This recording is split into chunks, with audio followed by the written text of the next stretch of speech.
Ladies and gentlemen, my name is János Kollár, and I work for the Semmelweis University in Budapest, Hungary, as an associate professor. First of all, let me give a big thanks for the organizers of this conference, where I have the opportunity to be a keynote speaker. I'm sure when you were young, were children, you were keenly interested in magic and magical things and miracles. So I would like to share some details of my pilot study with you. The title is How to Make a Miracle in 5 Minutes, and changing the attitude of medical students toward dementia by using virtual reality. This is long subtitle. So if you're still young at heart, I'm sure you're all interested in this subject. And let me share my screen with you first. Here it is. So this is the title and the subtitle. And before I start to talk about the experiment itself, let me share some personal details about myself in short. So this is a personal introduction. I teach, and as I mentioned, in Semmelweis University, and I teach, well, my office is on the 19th floor of this, let's say, ugly building. Although the building doesn't look very well, very good, the view is beautiful from the 19th floor, so this is the proof. So from inside, it's much better than from outside. Probably it's the largest building in Budapest, as far as I know.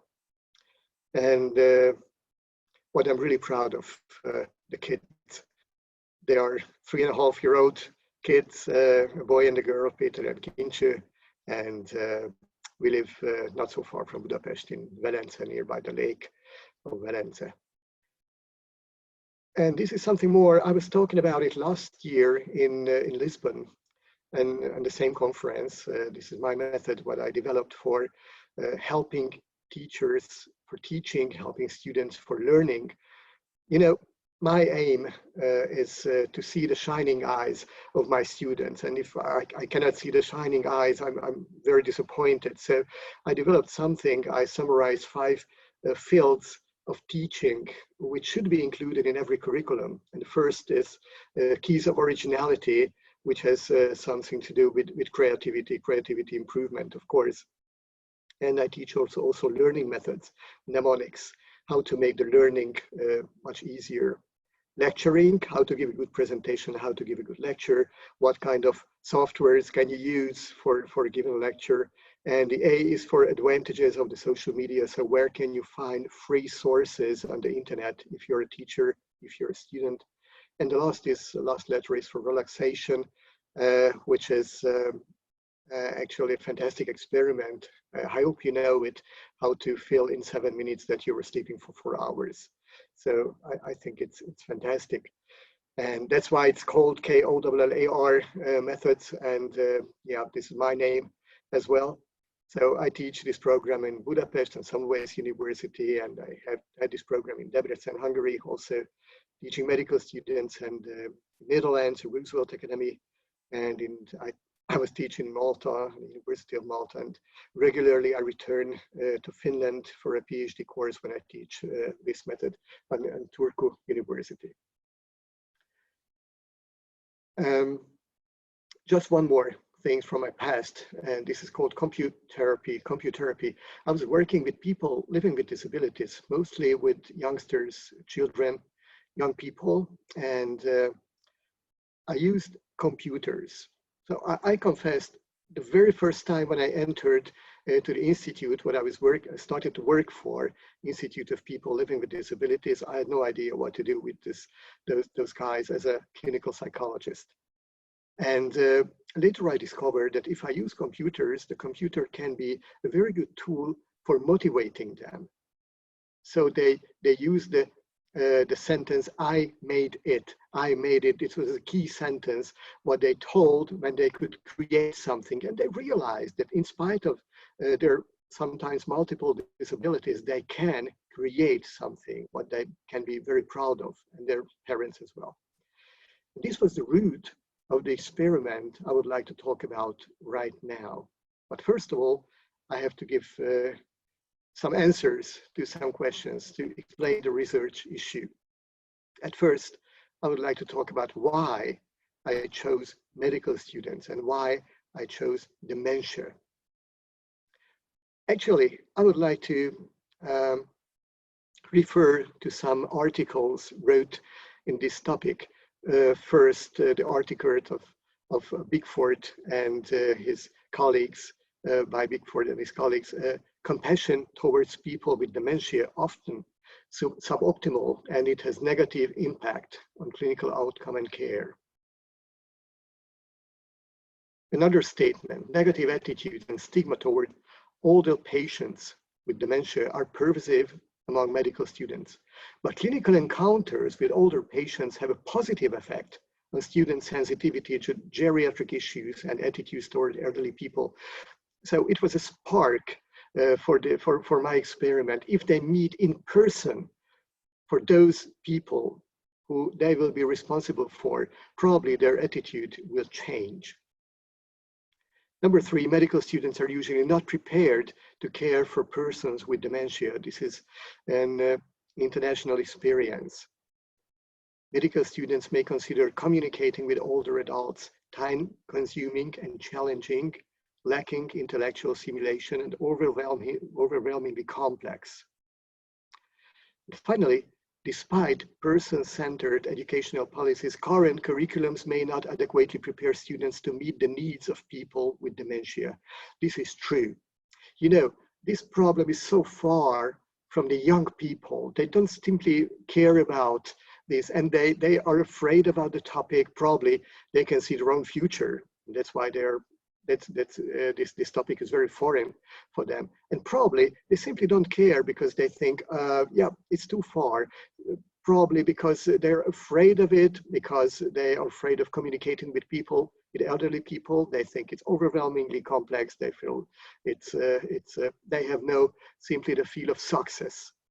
So that's why medical students and dementia are two different fields nowadays. So I try to bring those fields a little bit closer, namely medical students to bring them closer to the topic. So why I use VR? The answer is very simple. Probably you know this quote, if you want to teach me, reach me.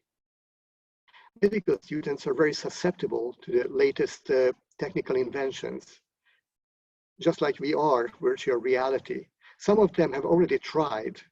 Some of them haven't tried yet, but they're keenly interested in what it is. So that's why I chose virtual reality. What I also use in therapies phobia and anxieties and PTSD and depression and so on and so on. Okay, what were the material and method? I used as a hardware an Oculus Rift kit and the computer with these specifications. Actually, the most expensive part was the computer, because you need a very strong computer, a so-called gamer computer for virtual reality if you want to use it. And the software what I used is an Icelandic one called Dementia. This is a really fantastic software. I will talk about it. It contains 4 scenes. In every scene, you can feel like you are the demented person, an elderly man or woman, and you can hear the voice of the elderly people in your head, just like it was an internal monologue. Actually, it is. And I used 2 scenes from the 4 scenes, and the 2 scenes together are about 5 minutes long altogether. The participants were second-year medical students, because I teach second-year medical students, so it was very easy for me to ask them to participate in this experiment. I could collect at that time 40 students, 20 from different countries speaking English, and 20 Hungarian students, English-speaking Hungarian ones. 18 of them were male, 22 were females, and the age were from 19 to 27 years of age, and the mean age was 20.7 years. I made VR attitude questionnaires towards elderly people with dementia containing these questions. Actually, there were two questionnaires, first before the VR experiment, and I used one after the experiment. So for the pre-test, I used these questions. How important do you consider studying dementia in the elderly? How difficult do you think the life of elderly people living with dementia? How deep can you feel the feelings of an elderly demented patient? How well can you understand the thinking of an elderly demented patient? How likely are you to take steps to prevent your own dementia in old age? How important do you consider the use of virtual reality methods in the education of medical students? And finally, would you like to work with elderly demented people? After filling out the first questionnaire, they had the VR experience for 5 minutes, or about 5 minutes, and then they filled the second questionnaire out. It contained more questions because I could include the questions regarding their experience regarding virtual reality. So some questions are similar to the previous one, but there are some new ones. For example, how useful was the VR program? And how likely would you recommend the program to other medical students? How important do you consider the use of virtual reality methods in the education of medical students? How realistic was the experience? Did you feel dizzy when you tried the program? How many times have you tried virtual reality experience except today? How easy was the application of the VR method? So, regarding the statistical evaluation, it was made by using the Wilcoxon sign rank test. And now the VR experiment in details. First, in the first scene, so there were two scenes, as I mentioned. The first scene was about how to make tea. So there was a quite modern electrical kettle. It should be filled with water. But meanwhile, the person put the kettle on the hob, it changed. Not just the kettle, but the whole environment changed to an older one, like it happened, let's say, 25 years ago. The kettle has changed as well to an old one. So when the person put the kettle on the hob, the person realized that there is a smoke. And then the picture changed back to the new one, which was actually burning. Of course, the person with dementia became desperate, asking, who did this? It is very dangerous. This is the first part, where the person who tried the virtual reality could experience like he or she was the person living with dementia, and they could experience how desperate, how lost that person in a very simple situation. The second part was another scene. Somebody has to find the car keys. Actually, the person wants to go out by car, and he or she cannot find the car keys. You can see on the desk, there is a picture of the daughter of the person living with dementia, and you can see the daughter is already graduated. As we can see, as we can hear later on, the daughter is 35 years old now. So the situation is changing also from one moment to another to an old one, like it has happened 25 years ago. And there's a picture of a young girl, and there is an old room. And of course, the person who tries the program feels desperate and lost. Let's see what happened in some 2 minutes. So when the student tried this virtual reality experience, at first they got some introduction words. For example, you will wear these glasses, and you will see two hands on the screen, and those hands will be your hands. You can grab objects by pushing this and this button, and that's all what you need. So right, they felt like they were in the role of the demented person. And now you can see my office, sorry for the mess, and there is one student, and on the computer screen, you can see what she can see, of course, in virtual reality. So this is an immersive experience. So she can see everything around her like she was in another environment. Now she's searching for the key, and we cannot see the internal monologue, only she can hear it through the kit. And she realizes that this is not the key what she needed, because these are the house keys. So she is still looking for the car keys, what she needs. Probably it's in the jar. No, the jar is empty. Probably it's under the newspaper. No, the car keys are not under the newspaper. Now she can hear that I told 1,000 times not to touch my car keys. I never find them. This is what the voice said. Okay, probably it's under the hat. No, it is not. Where should it be? Where the last place can be in the drawer. So she pulls it out, and there is a sign. There is a car crossed double. It means don't drive, and she doesn't know, is it for me? Is it a message for me? And the phone is ringing now. Her daughter is calling. As I mentioned, her daughter is 36 years old, and she says, "Hi mom, how are you? I just wanted to ask, could you find the lunch what I made for you?"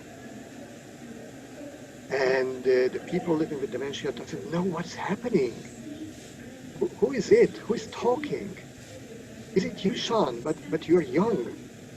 And now the situation is changing. The whole environment changes to an older one. And you can see the old picture over there, actually a picture of a young girl. Why aren't you at school? I want to go to school for you. And the daughter says also desperately, but I'm 36 years old. I'm working. Do you know who I am? Do you remember me? I'm your daughter. And now the environment changes back. And the woman living with dementia is totally lost. What is happening? I have to go to Sean. I have to go to collect my daughter. This is a shocking experience for people living with dementia. And let me show you just a couple of seconds from another experiment. You will know why. And there was a male student. Of course, the male students came of the software. And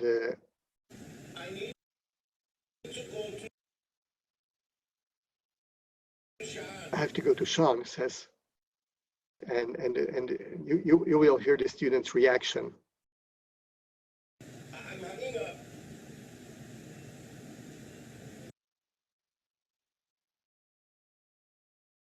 Yeah, this wow, this was fantastic. So when I heard it, I was quite satisfied. Wow, he said.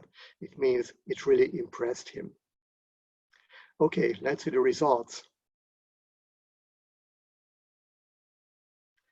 I will show you some of the results. I don't want to make you bored with too many numbers, just the essence of the experiment. First, the attitude of foreign and Hungarian medical students changed significantly, or almost significant in a positive way, regarding first the importance of studying dementia in the elderly. Number two, judging the difficulty of lives of the elderly people with dementia. Number three, judging their empathy for elderly people with dementia. Number four, understanding the way of thinking of elderly people with dementia. And number five, regarding the likelihood of taking steps to prevent their own dementia. I think it was a huge success, and we could reach it in 5 minutes. In 5 minutes, thanks for the excellent software. Let me quote some notes, what they wrote. Of course, I will not quote all of them, but some of them, some feedbacks I got from the students in written form. First, I think it was a very good experience because I have worked with people with dementia. I can understand and now how people with dementia are, but this gave me a new way of seeing it.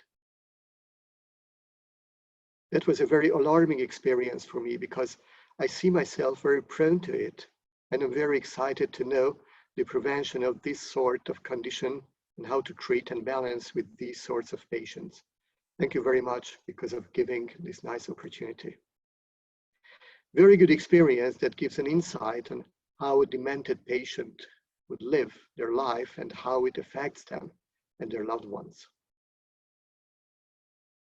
It was very different from, I would say, textbook knowledge. I could actually, at myself, at least a little bit better, in patient's shoes, just for a moment. Before using the VR, I couldn't deeply understand how difficult to live with dementia, because it is difficult to understand how they feel when I never experienced their life. But after VR, it was way more easy to understand how it is tough to do something, even a simple thing like finding a car key. I never thought this in how dementia patients suffer. Now I can understand them better than before. It is especially useful and necessary for all medical students to try this tool. VR applications I used previously were usually interactive and immersive in your perspective, but being immersed in someone else's perspective, especially with a condition like dementia, does help really in understanding and empathizing with the patient. I look forward to see a further development in these tools for both doctors and families of patients. Actually, me too. This is my opinion as well. The VR experience gave me a shock. The only way that I could see how a demented patient lives was only through watching a soap opera.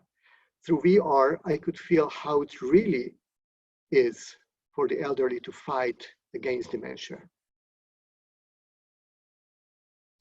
I thought I must be kind to my grandfather and grandmother. It was really interesting study, and I really appreciate this chance. Just a footnote, some students burst out in crying after trying this software because it reminded them how should have behaved with their beloved grandfather and grandmother, how to show more patience, how to understand them in a deeper level.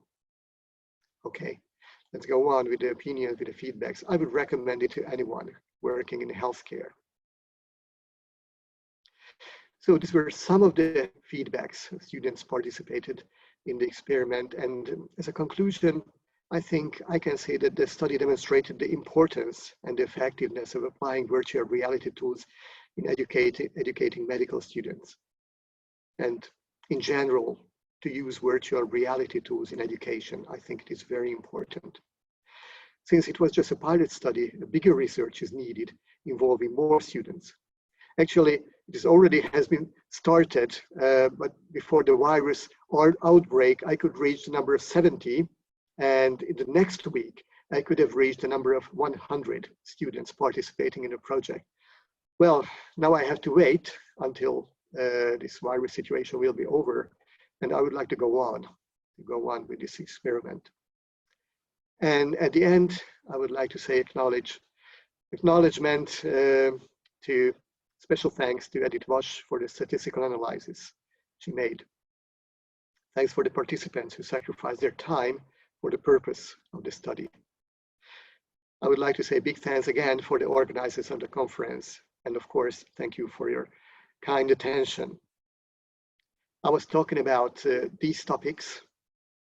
And at the end, I just want to say thank you very much for your kind interest again.